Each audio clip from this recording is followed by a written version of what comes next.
नमस्कार दोस्तों, AK24 आपका खबरी में मैं रुस्तम खान आपका स्वागत करता हूं। साक्षात्कार की कड़ी में आज हम पहुंचे हैं ऐसी शख्सियत के पास है जिनकी चर्चा पिछले उपचुनाव से काफ़ी शहर के अंदर काफ़ी चर्चा देखने को मिली है। सुरेंद्र जी सराफ है और उनको फलाजी सराफ भी, उनका उपनाम फलाजी सराफ भी है। तो सुरेंद्र जी सराफ है के आज प्रतिष्ठान पर हम पहुंचे हैं और पिछले कुछ जो वर्ष हैं बिना राजनीति में रहते उन्होंने शहर के अंदर भामाशाह के रूप में बड़े बड़े काम किए हैं, विकास के काम किए हैं। तो राजनीति में उन्होंने अपना भाग्य आजमाने की कोशिश की। 2000 जो उपचुनाव पीछे गया था तो उस उपचुनाव के अंदर तो उन्होंने टिकट लगभग उनकी फाइनल हो चुकी थी, लेकिन किन्हीं कारणवश उनको टिकट नहीं मिली। तो अशोक जी पिंचा को वापस पार्टी ने मैदान में उतारा। अब 2023 का जो विधानसभा चुनाव है उसमें फिर वो अपना भाग्य आजमाने की कोशिश कर रहे हैं। तो हम पहुंचे हैं सुरेंद्र जी सराफ के पास है। तो अचानक एक बिजनेसमैन अचानक जब राजनीति के क्षेत्र में उतरने के आपके क्या कारण रहे? बिजनेसमैन से राजनीति में उतरने के मेरे जो मुख्य कारण है वो कारण एक ही है कि सरदार शहर में 35 वर्षों से यहाँ पे कांग्रेस के एमएलए रहे हैं। एक बार यहाँ पे अशोक जी पिंचा हैं, वो बीजेपी के एमएलए रहे हैं। लेकिन सरदार शहर में विकास के नाम से देखा जाए तो शून्य है। कोई भी सरदार शहर में विकास का कार्य मेरी नज़र में मेरे को दिखा नहीं कि कुछ हुआ है। 30-40 वर्षों से जो पार्टी में कार्यकर्ता काम कर रहे हैं, भाजपा में जो काम कर रहे हैं, उनको दरकिनार करके अचानक आपको टिकट दे दी जाए, इसका ये क्या कारण से आपको टिकट दी जाए? जो कार्य करते हैं उनको दरकिनार करने की कोई बात नहीं होती है ना।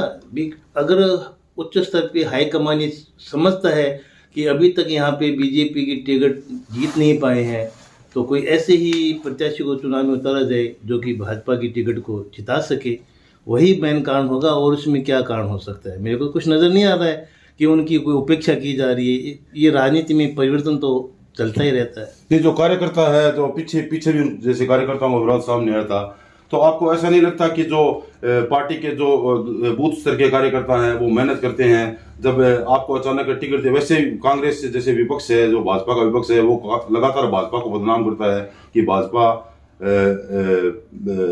भामाशाहों की पार्टी है, उद्योगपतियों की पार्टी है। तो इसका कोई आपके सदासर की भाजपा पे असर नहीं पड़ेगा? देखो, प्रजातंत्र में विवाद होना, किसी का दुष्प्रचार करना या किसी का विरोध करना, ये तो प्रजातंत्र में चलता रहता है। इसमें कोई बड़ी बात नहीं है। विरोध होना, समर्थन होना, ये तो एक प्रजातंत्र का काम है, इसमें कोई बुरी बात नहीं है।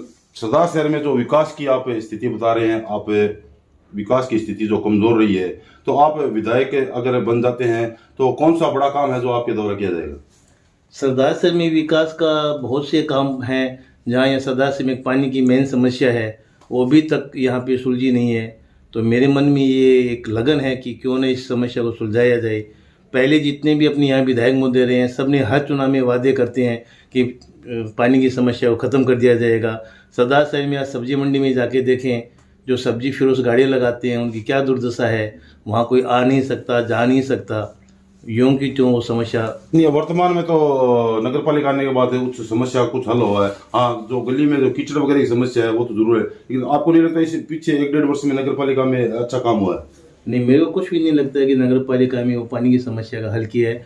उस गली में 4 जनरेटर लगे हुए, वो 24 घंटे चलते रहते हैं। आप सब्जी मंडी में जाके देखिए ना क्या दुर्दशा हो रही है उसकी। तो जो शहर में आपके द्वारा बहुत कार्य करवाए गए हैं, तो ग्रामीण क्षेत्रों में आपके द्वारा कौन से प्रयास किए जा रहे हैं? जो शहर में विकास हो रहा है वही विकास ग्रामीण क्षेत्रों में किया जाएगा। शहर में और विकास में, शहर के विकास में ग्रामीण विकास में कोई अंतर नहीं रखा जाएगा। नहीं, ग्रामीण क्षेत्रों के अंदर थोड़ा शहर के लगभग क्षेत्रों में आपका अभी चुनाव से पहले प्रभाव आपकी चर्चा भी है। ग्रामीण क्षेत्रों में आपके बारे में चर्चा कैसी चल रही है, या आप कोई क्षेत्रों को दौरा शुरू किया आपने, या मिलना जुलना चालू हुआ है, और कार्यकर्ताओं में कैसा जोश आपके लिए? ग्रामीण क्षेत्रों का जो मैंने दौरा किया है और जिस ग्रामीण क्षेत्र में गया हूँ तो वहाँ के लोगों का और जनता जनार्दन का जितना मेरे को प्रेम मिला है वो एक आउटस्टैंडिंग है। मैंने मेरे जीवन में कल्पना नहीं की थी कि देहात क्षेत्र में मेरे को इतना प्यार और स्नेह जनता का मिलेगा। वो मेरे लिए आउटस्टैंडिंग है वर्तमान में। तो जो पार्टी की रीड होती है कार्यकर्ता, और जब टिकट की आप डिमांड करेंगे तो कितने कार्यकर्ताओं को आपके साथ पार्टी के जो कार्यकर्ता के हिसाब से आप टिकट की डिमांड करेंगे, या अपने हिसाब से कुछ टिकट की डिमांड करेंगे? टिकट की डिमांड मैं भी करूँगा। सरदार साहब में बीजेपी के जो कार्यकर्ता हैं वो भी सब डिमांड करेंगे। सरदार साहब में बीजेपी में परिवर्तन की बहुत जरूरत आवश्यकता है। तो सिर्फ धनबल के हिसाब से क्या राजनीति के अंदर सक्सेस हो सकते हैं? धन बल के हिसाब से कोई भी व्यक्ति राजनीति में कभी भी सफल नहीं हो सकता।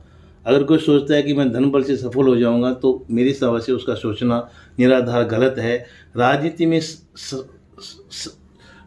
में तो आदमी जब ही सफल हो पाता है जब पूरी जनता और जनार्दन का उसको सहयोग मिलता है, तभी वो सफल हो पाता है। धन बल से कोई भी आदमी राजनीति में सफल नहीं हो सकता। माइनॉरिटी क्षेत्र में आपके प्रगाढ़ संबंध है, तो चुनाव में आप उन संबंधों का आपको कितना फायदा मिलेगा? माइनॉरिटी में हमारे परिवार के बहुत ही प्रगाढ़ संबंध है। मैं ये समझता हूँ कि जब अगर मेरे को भाजपा की टिकट मिलती है तो माइनॉरिटी में 70 से 75% वोट मेरे को मिलेंगे। कांग्रेस के वोटों में सेंध कर पाएंगे आप? निश्चित रूप से 100%। तो ये थे हमारे साथ प्रहलाद जी सराफ है, जिन्होंने हमारे सवालों का बखूबी जवाब दिया। चुनाव जब 2023 का चुनाव आएगा तो बार बार हम उनसे आपके लिए सवाल करते रहेंगे। AK24 आपका खबरी मैं रुस्तम खान, धन्यवाद।